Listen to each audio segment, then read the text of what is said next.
Gungumas rebaradera nisamu galbasu ser tesonke mora gulleti yodumnele hakadubaneti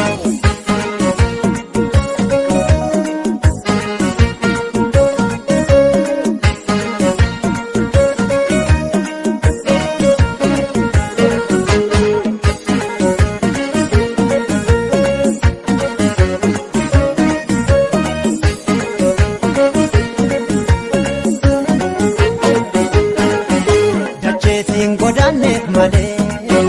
sila sila boto dachen kuni godante boto laftu barsige gate Oromia garas ke fatu garanna so